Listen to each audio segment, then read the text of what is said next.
Good morning, all. Today we have some portions pending in the section 3.3, that is highest power of a prime dividing n factorial and statement of Dirichlet's theorem.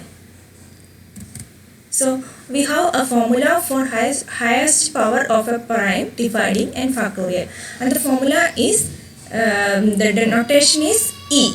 Highest power E of a prime P that divides n factorial E is given by E is equal to the floor n by P. The floor means the integer value, the maximum integer value, and the plus n by P square plus n by P cube plus etc. Not rounding. If it is floor 3.86, the value is 3, like that. The maximum integer value rounded, but that rounding, if it is greater than 0.5, that part is not there. If it is 3.8, then the floor value is 3. So the example, largest power E of 3 that divides 163 factorial. So here n is equal to 163 and P equal to 3. So substituting, E is equal to 163 by 3, floor of 163 by 3 plus floor of 163 by 3 square plus 163 by 3 cube plus 163 by 3 raised to 4 plus 163 by 3 raised to 5. The answer is 54 plus the decimal part. 54 point value is there. That point value we are omitting. So 54 plus 18 plus 6 plus 2 plus 0, which is equal to 80. Similarly, largest power E of 2 that divides 97 factorial is here here n is equal to 97 and P is equal to 2. So substituting in the formula, 97 by 2 floor plus 97 by 2 square plus 97 by 2 cube plus 97 by 2 raised to 4 plus 97 by 2 raised to 5 plus 97 by 2 raised to 6 plus etc.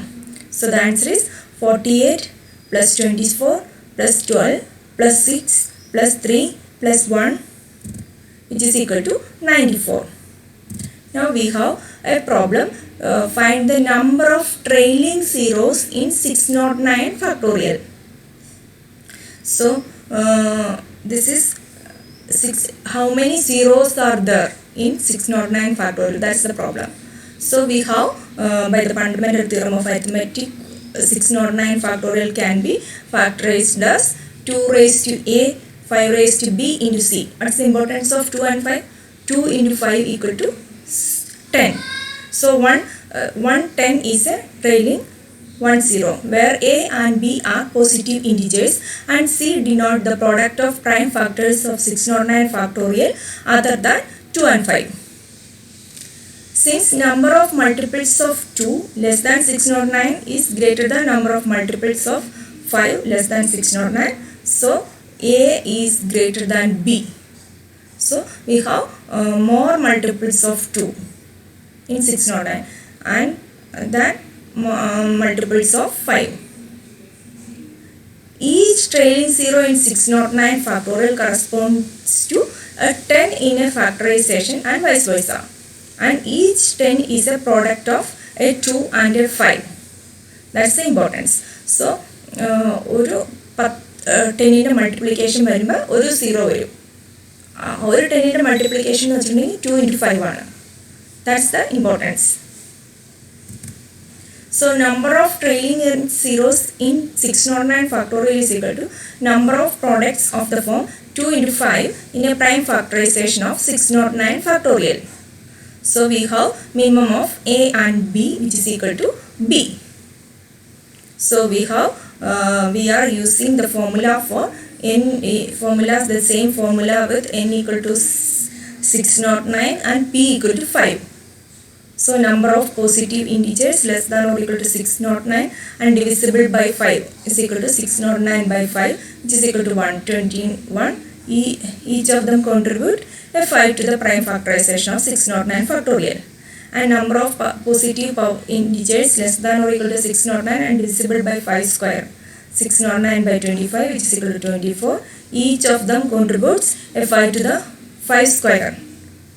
5 square to the prime factorization of 609 factorial. Each of them contributes F10.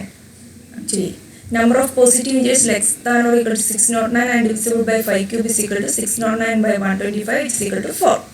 So each of them contribute again 5. So no higher powers of 5 contributes F5 to the prime factorization of 609 factorial. So the number of 5's in the prime factorization is equal to 121 plus 24 plus 4, which is equal to 149. The 609 factorial has 149 trailing zeros. നമ്മൾ trailing zeros കാണാൻ പറഞ്ഞിട്ടുണ്ടെങ്കിൽ നമ്മൾ 5ൻ്റെ എത്ര n6 ആ നമ്പറായിട്ടും P5 ആയിട്ടും എടുത്തിട്ട് കണ്ടുപിടിക്കുകയാണ് ചെയ്യേണ്ടത്. Consider the lemma. The product of any two integers of the form 4n plus 1 is also of the same form. So for that, take two integers a and b. Let a and b be two integers of the form 4n plus 1.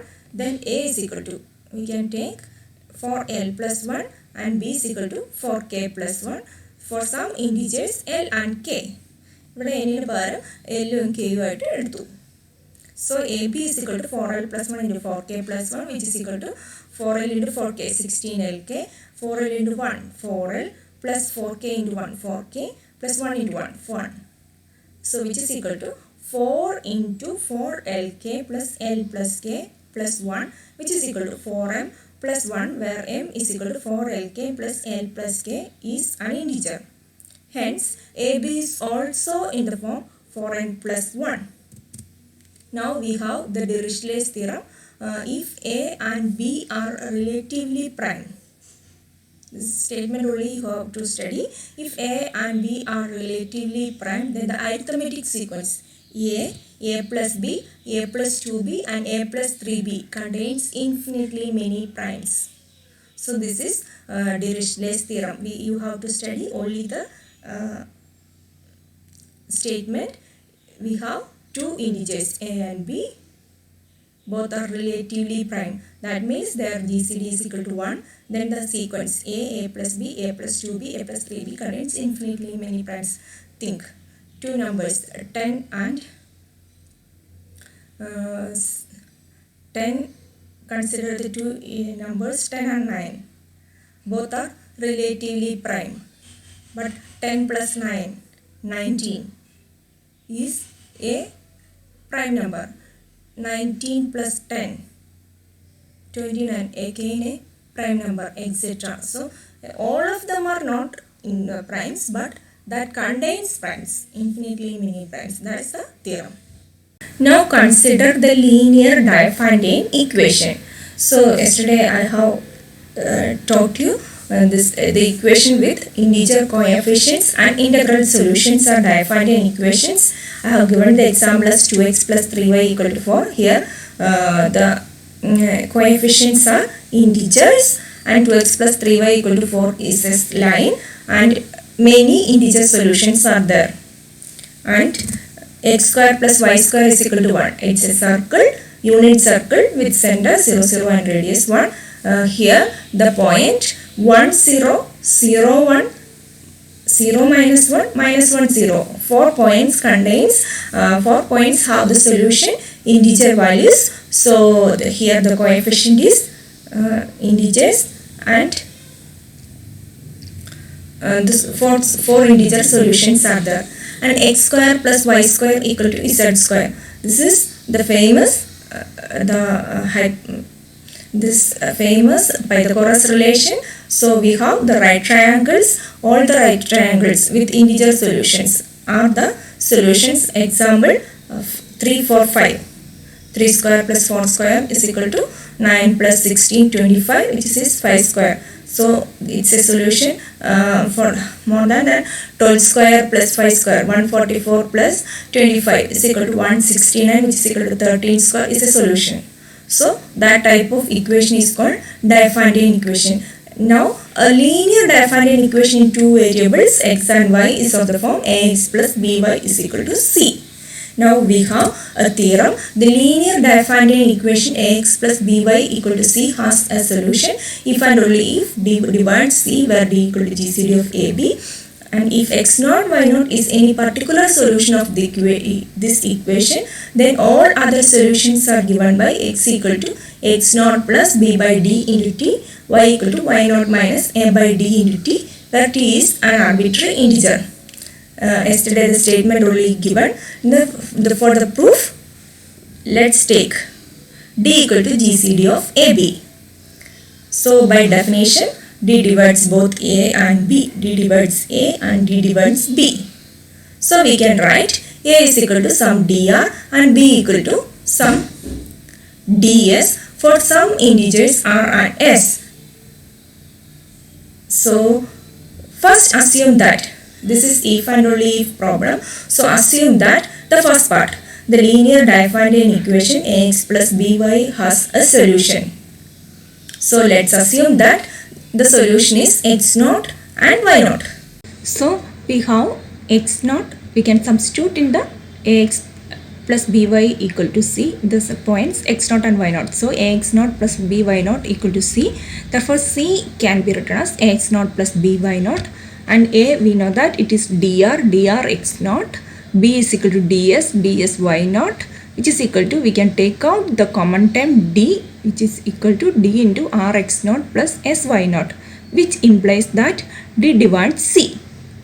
Conversely, assume that d divides c, so that c can be written as dt for some integer t. Since GCD of AB equal to d, there exist integers u and v such that d is equal to au plus bv. Therefore, c equal to dt, which is equal to au plus bv into t, which is equal to a into ut plus b into vt. Hence, the Diophantine equation ax plus by equal to c has x naught equal to ut and y naught equal to vt as a particular solution. So c equal to aut plus bvt. So ut is a solution x naught and y naught equal to vt. Thus, the linear Diophantine equation ax plus by equal to c has a solution if and only if d divides c. So we proved both the part. So we can write the all theorem divides c, where d equal to GCD of AB. Now we have the solution part. Now suppose that a solution x naught y naught of the given Diophantine equation is known. Let x1 be y1 be any other solution of the given equation. Then we could write ax naught plus by naught equal to c, which is equal to ax1 plus by1, which is equivalent to a into x1 minus x naught is equal to b into y1 minus y naught. So equation 1. If GCD of AB equal to, if D equal to GCD of AB, then we know that D divides A and D divides B, and so A equal to some dr and B equal to ds for some integers r and s. So r equal to A by D and s equal to B by D, both are prime to each other by our theorem. So we can substitute in A equal to dr and B equal to ds in equation 1.